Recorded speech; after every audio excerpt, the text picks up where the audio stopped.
And welcome to week number 6.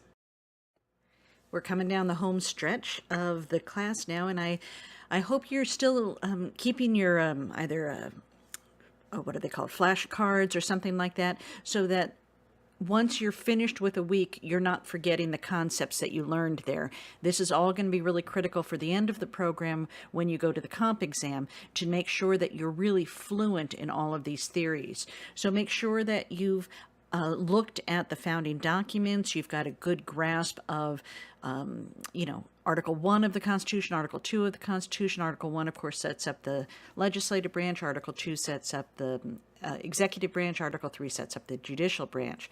Make sure you know the two types of federalism and why they're different. Again, the videos that I gave you in the beginning of the term will help you remember these, but you want to make sure that you're not just reviewing them week to week now, but throughout the program. These are ones you're really going to need to know. Make sure you're anchored to the Pendleton Act and Wilson's dichotomy. Make sure you know about Taylor and efficiency, Weber, and make sure you say Weber, and bureaucracy. And when you're dealing with Wilson's dichotomy, also kind of relate Goodnow to Wilson's dichotomy, and then, of course, Mary Parker Follett. Weeks 3, 4, and 5, we started going over Gulick and Barnard. We started talking about Merton and Simon. Make sure you know those. Make sure you remember, things like, even if it's just, Lindblom and incrementalism. You remember that's a decision-making theory. Maslow is a motivational theory. McGregor is a type of manager. So as you go through, make sure you're setting up these kind of flashcards and you're reviewing them until they're just kind of part of your dialogue. And whenever anybody says efficiency, you think Taylor. Whenever anybody says decision-making, you think Simon and Lindblom. So these things start coming off the tops of your head.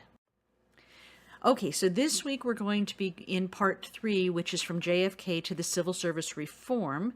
And in this one, again, make sure you're reading that preface to chapter 3. That beginning section in Everyday English is going to set up all of those articles for you. It's really worthwhile to go through those. This week we're going to be reading, Vildovsky. And this is about budgeting systems. So whenever we talk about budgeting, Vildovsky will always come up. There's an overview of his writing in that preface section. So really, I would start with that preface section on this particular week. And we're also going to talk about Lowy, which is policy, and it's classic liberalism and capitalism, and kind of the philosophy of how those had evolved by 1969. And then Rivlin this week, 1971, is talking about accountability and program evaluation. Interestingly enough, we, the United States, did not get deep into program evaluation until about 1999. So Rivlin was really at the beginning, cutting edge of this concept of, well, it's not good enough for the government to do all of these wonderful programs if we don't even know if they're working. So the program evaluation piece is really stemming from Rivlin. Then, so I want you to read those 3, and then one more article of your choice in section 3. So in the other articles are Anthony Downs, and that talks about the life cycle of bureaus, how those are created, how they kind of evolve. Kaufman is about administrative decentralization.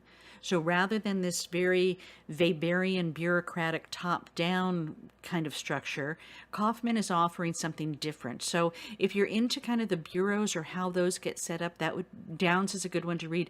Personally, I think all of these are good ones to read, but do whatever you can in time. And they're not very long, so do what you can on these. So Kaufman is decentralization. Fredrickson, he's actually still very active. If you go to conferences in public administration, Fredrickson is a common speaker there. So you probably in the next, your next few years or whatever, if you're out at conferences, you will probably run into George Fredrickson. He talks about new public administration. Now, there was new public management, and new public administration was a later theory, and that was George Fredrickson's. Krislov is the representative bureaucracy. How bureaucracy, not just like in the private sector, but how it works from a representative kind of republic like we have. And then John Rohr is ethics for bureaucrats. So if you're into kind of ethical types of things, that would be a good article. The other thing is, in future classes, if you're doing any writing, in budgets, well, you definitely need Vildovsky in there. If you're doing any sort of writing on bureaucracy, well, we know the father of that is going to be Max Weber, but Krislov is going to be another one to bring in there. Talking about ethics, when you get to your ethics class, if you haven't been there already, then Rohr is going to come up in there. So these are just kind of core theorists that will keep coming up as you're moving through. So the more that you can learn them now and be comfortable with them and what their views are, the better off you're going to be as you move through. Other resources, there is a guest lecture resource this time on Minnowbrook, which is the Waldo book that you're going through, and then there's an embedded video presentation that is New Public Administration and Minnowbrook, kind of all tied into one there. So those are two presentations. I do want you to take time to read those or listen to. Those are going to be not as critical for this week, but definitely for your final paper. All right. Kind of aside from the things that you're reading, I want to talk about what I'm going to call the political continuum. And so this continuum, I'm going to argue, is somewhere, wherever we are personally, we are on a continuum somewhere between less government and more government. And what is the role of government as we kind of move through here? So I'm going to argue on the less government side is anarchy. Anarchy, what anarchists believe is they do not believe in what they call the coercive power of government. So they're not necessarily, although we think of them as that, they're not necessarily lawless or ruleless. They just don't believe in empowering this entity that we call the government to be able to force us to do anything. On the other end of the continuum, and we can kind of argue about whether this is a left and right continuum or whether this is kind of circular, would be communism. And communism as it has manifested itself, let's say, in the USSR or Soviet Union. So communism would be, although it's supposed to be the absence of government, very close to anarchy, the way it truly has manifested itself is in a very more government, a very strict government regulation. So if we bookmark or bookend this with anarchy on one side, communism on the other side, then everybody else is somewhere in the middle here. So I want to go from right to left on this. So anarchy, again, is they do not believe in the coercive power of government. Next on this continuum would be our libertarian brothers and sisters. Libertarians are very much constitutionalists in our country. They favor state government power versus federal government power. They do not believe in central control. So they don't believe in the federal control. So the way that our Constitution was written with dual federalism, not the cooperative federalism, but where very few functions were at the federal level, everything was held at the state level, and everybody was, we were the United States. Very similar. Not so, more along the lines of what the EU is. We're independent states in our case with this overarching federal government, but the federal government had very little to do. Most of the governance was at the state level. So that's more where the libertarians are. Their saying is, if it neither breaks my leg nor picks my pocket, it's not the role of the government. So government should be there to protect my property rights, to make sure people don't harm me physically. And other than that, it's not the role of the government. It's the role of the people. The libertarians put a lot of power in the responsibility of the individual, responsibility of the communities, of the charities, of churches, of people looking out for each other. And then this gives them that kind of libertarian feel of there is still order, there is still government as opposed to anarchy, but limited government and freedom. The libertarians are really trying to maximize my freedom, our freedom, and limit the power or the control that the government has to tell me what to do. I'm going to pop over because now when we get into these middle sections, Tea Party, Republican, and Democrat, you probably have a secret T-shirt on right now that has a big R or D or Tea Party or something on it. Because these tend to be a little more emotional, I'm going to pull those out for the time being. We're going to go right from libertarian over to progressive. So progressive is kind of the flip side of the libertarians. Whereas the libertarians believe in strong state governments and a weak federal government, progressives believe in a very strong centralized control type of government, very strong federal government, and weaker state governments. So the Fed should be able to tell the states what to do. That's not how we were founded. That may be where we are headed, but that's not what our founding documents had said. So this is moving away from the dual federalism and maybe even past cooperative federalism to a point of where there is this centralized federal control. Progressives, again, everything is on a continuum. So if you're on the, let's say, the right side of progressive, you'll believe in strong federal control, weak state control.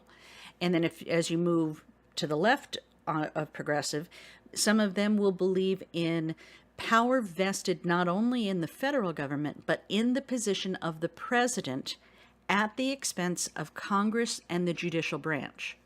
So what that means is right now, the way our Constitution was written, we have checks and balances. Congress passes laws, the president implements the laws. He's the executive branch. He's on the administration side of Wilson's dichotomy. So he does not make laws. He can veto laws, but Congress can override those laws. So how do we change that? Well, the progressives say, well, let's embolden the president to, if Congress is deadlocked on something, then let's just let the president decide. So moving away from those checks and balances to this federal control and power vested in the role of the president. That would be on the far end of progressive. Moving us to socialism, which is, if you think about a socialist country like France, we're talking about roughly a 75% income tax rate. So at the end of the week, you get a paycheck, the federal government takes 75%, you keep 25%. For that 75%, the government then provides education and provides health care and provides those types of services. So there are two philosophies. They're not right or wrong. They're two philosophies. People who tend more towards socialism will say, let's let the government decide on our behalf which insurance we have, which education we get. Let's let them make that decision. And then I get government-run education, and I get government-run healthcare, and I get those types of services. The libertarians, on the other hand, are saying, well, let's flip that. Not literally, but rather than giving the government 75% to provide those services, let me keep that money, and I'll buy my own healthcare, and I'll buy my own whatever it is.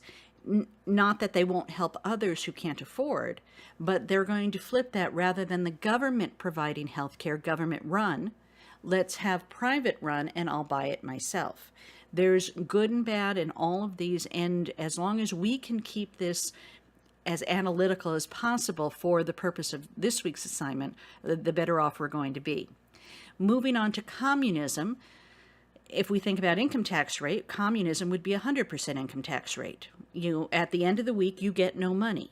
What do you get? You get the food the government gives to you. So you don't need money because the government is giving it to you. You don't need money for housing because the government gives you housing. You don't need money to buy education because the government gives you education. You don't need money to buy shoes or clothes. You get what the government gives you. So, and again, for Americans, people who are raised in this country, this is a really hard thing to wrap our heads around, is that in a true communist society, there's no Bed Bath & Beyond and there's no Kohl's or Target. There is what the government gives you. So the shoes that the government gives you, those are your shoes because you have no buying power. You have no money. You only get what the government gives you. You get the housing they give you. What if you don't like the housing they give you? Well, basically, that's usually too bad. The government gives you education. What if you don't want the education the government's giving you? What if you want a different career? Well, that's just too bad. What if you don't like the job they gave you? So when I lived in eastern Ukraine, they would tell us that the big rail ties, those big logs that the subways would run on, those were all carried by women. To this day, still, if you see janitors in Ukraine, they're all women. Gardeners are all women. Any labor jobs are women, because those were the jobs given to women. Men got the thinking jobs, some of them. But so it was, and if you didn't want to carry rail ties and you thought, you know what, I have more potential than that. I could be a doctor, or I could be an astronaut, or I could be whatever. It didn't matter, because once you get government run, you get government control. And again, that's not necessarily a bad thing. We see communistic types of societies, like the Amish, are probably more along the lines, we could argue, is more of a communism type of entity. A kibbutz in Israel, more of that type of philosophy. The thing with communism is that there's no private ownership. So it's, you own nothing. Everything is held in common. Everything is given to you by the community or the commune. And so everything to the right of communism, from socialism and on some sliding scale, is private ownership. I can own an iPhone. I can own a car. I can own a house. If you're saying I can own something, that's capitalism. No private ownership, that would be communism. And again, in socialist societies, there's limits on how much you can own and things like that. So this is that kind of progression of where is the right place for government, or for our government? And the answer is it depends. Philosophically, it depends. And again, there's good and there's bad on all of these levels. Usually when we refer to liberal and conservative, it breaks between Republican and Democrat. So on the left side, we refer to those types of philosophies or those types of laws as liberal laws. And on the right side, we refer to those as conservative laws. So if we argue that California tends to be a liberal state, and we have liberal gun laws, that means they're very restrictive laws, or more government intervention in the laws.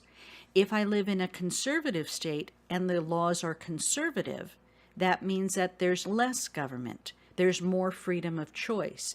These words don't really make sense a lot of times, because you think liberal and you think anything goes, conservative and you think a lot of restrictions, and it's the exact opposite. So if somebody says that they favor a conservative law, they're favoring a law with less government control. If they favor liberal laws, they favor laws with more government control. So one way that I would explain it to my students that seem to help is, if you got like a lotion, for a hand lotion or something, and it says apply liberally, that means a lot of it all over the place. So if you have liberal laws, you've got a lot of laws all over the place. If the lotion says apply conservatively, that just means a little bit in one spot. So those would be conservative laws, just a little bit in one spot. It's conservative in the power we give the government, versus liberal laws that tend to have more government control. And there's usually a tipping point on these things. So the libertarians fear too much government. So they don't want the government making too many decisions on their behalf, because when you think about Hitler, when you see a swastika, what do you think? Where do you see that on the continuum?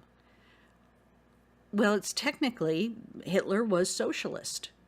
So he had a lot of government control, to a point that teeter-totter tipped to where the people could not get any control back in Germany until World War happened. So there's a tipping point of where too much government becomes dangerous. So when you're looking at Stalin, when you're in the Soviet Union, when you're looking at Hitler, when you're looking at those points that have tipped over, so no longer is it just good and healthy for a society, it has made that tipping point where the people cannot get control back. That's what the libertarians fear. Progressives, on the other hand, are going to fear decisions in the hands of the people, because people don't make good decisions. So progressive laws tend to be very paternalistic. I will decide, the government, will decide whether or not you can own a firearm, and whether you can carry it, and whether you can use it to protect your family, because I know best. So that I know best, or that father knows best, those paternalistic laws are on the liberal side. So if the government is going to decide how many calories you can eat, or how far you can drive, or what schools you go to, or where you can live, any of those things, those are going to be liberal types of laws. So I would say on the left, just if I'm going to stereotype, they do not trust the people for the decisions. Conservatives do not trust the government for the decisions. If you trust nobody to make decisions, then then you're probably like the rest of us, and just want to be king and queen of the world, and then we would solve all of these problems. So again, capitalism is going to be everything to the right, basically, of communism, meaning private ownership, not government ownership. And so as we go through, especially when we're dealing with elections and things like that, just to be able to think, if we can throw the terminology out of Republican and Democrat and Libertarian and Progressive and Socialist, if we can just toss all that out and go issue by issue and say, first, is this the role of the government? Yes or no?